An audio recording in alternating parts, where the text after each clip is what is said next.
Hey, thank you so much for watching. I hope you enjoyed this. If you're new here, don't forget to subscribe to my channel. Today I'm gonna break it down how I created that cinematic video of my wife making a pasta, which you saw earlier. I'm gonna share my pre-production process as well as the editing part, how I color graded, how I sound designed, and so on. So stick around, maybe you'll get some useful tips from watching this. Let's begin with an idea.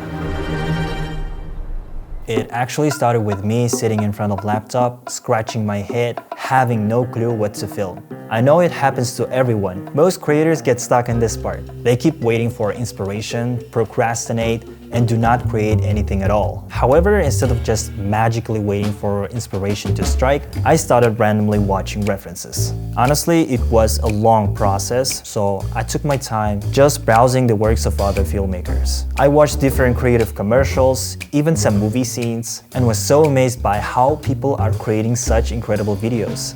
Because of the cold weather, I was too lazy to film outside. I kept asking this question in my head: what kind of video can I make at home? While scrolling through the website, I started noticing many food references, and then I thought, why don't I just film my wife cooking in the kitchen? I asked my wife if she's down for it. She said, cool.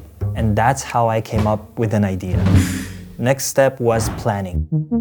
I picked all references related to food, like frames of creative angles, movements, and compositions. And to achieve these shots, I made a list of specific equipments and props that I had to get from rental. They were Amaran 300C lighting, a C-stand, a lamp, and a transparent ball. Now I will explain to you why. I needed an Amaran 300C lighting to recreate fake moonlight coming from outside, and the C-stand to place the Amaran light a little bit higher above the window to make it look realistic. I luckily found a small lamp from my friend to use it as practicals because, you know, it looks cinematic. There was one reference I wanted to recreate the most, which is this one, filming down through the ball. Oh man, I really love that angle. So I thought it would be a good idea if I use this shot when my wife throws macaronis into the water, and I will film it from down. Just like that, I wrote down everything I needed, and then finally I created a simple shot list for myself to save my time in the future. Next step was to find the perfect music that would match the vibe of the video. I chose the music before filming. Now this one took me a while.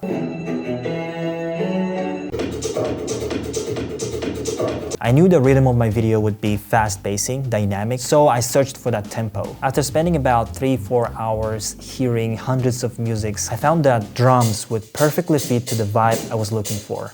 On the next day, I spent my time getting equipment from rental, buying food ingredients from grocery. Lastly, we bought a transparent bowl at store. I was so happy when I found it. After preparing everything, it was time to film.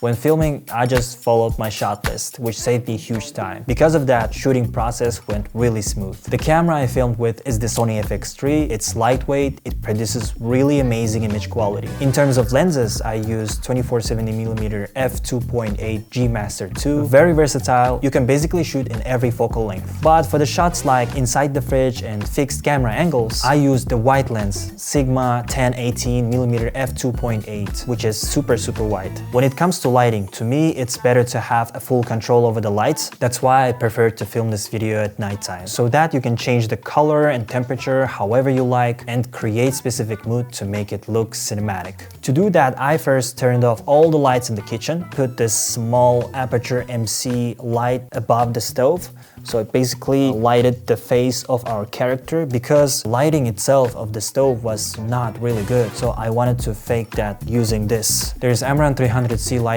standing outside the window over there. The lamp is right here. Overall, I was happy how it turned out. Let me show you this interesting shot. For this one, I used a SmallRig clamp with the magic arm. Is this on focus? Alright, this is the clamp and this is magic arm. So basically what you do is you attach this side to a camera, and this side where the clamp is, you can put anything like a phone or a pen. In that video, I used this for a knife. The knife also moves with the camera, so it's kinda creates different perspective. The brand name is SmallRig. So as a result, you'll get this fixed camera angle, which is very creative. You might have seen it often. Now this shot actually came out really great as I expected. I shot this in 120 frames per second. I knew already that I'm gonna slow it down in post to create slow motion effect.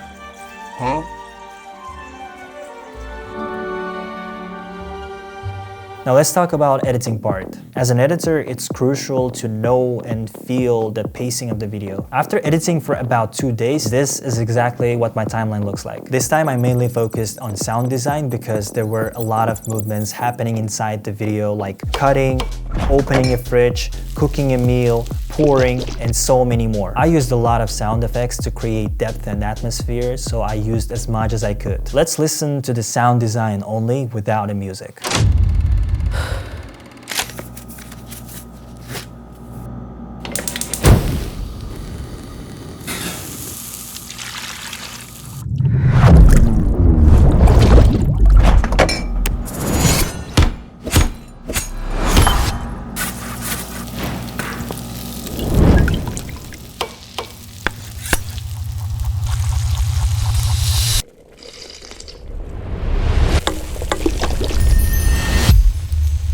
Did you notice how I added sound effects to every little detail? Ambience of room in the background, that's what makes the video come alive. Without a sound design, it will feel off. Now for color grading, I usually keep it simple. First step for me is to convert my Slog3 footage to Rec 709, and then I color grade. To a second layer, I'll add my custom LUT, which as a result giving me this look.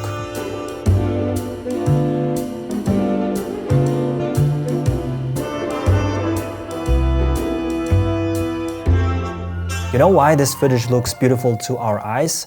It's because of a color contrast. Basically, what color contrast means is that we use two opposing colors like teal and orange, which is very popular, or red and green to create visual separation in a scene. It helps to guide the viewer's eye and creates that emotional impact. Every other movie that you watch uses this technique. It naturally looks attractive. Here's a color scheme. If you want, you can just download it by searching on Google. Alright, so to conclude, I'm gonna say one thing. I know it may sound cliche, but when it comes to making content, pre-production is the key. I always try spending more time for preparation before filming anything, because if you don't prepare, oftentimes you will overshoot. And the worst thing, reshooting the missed shots after finishing this whole thing. So I would suggest please be prepared as much as you can. It will save you so much time when you film and when you edit. Well, that's pretty much it. I hope you enjoyed watching my process of making this video. Thanks for sticking around. If you're still here, please subscribe to my channel, give it a big thumbs up, and yeah, I will see you in the next one. Peace.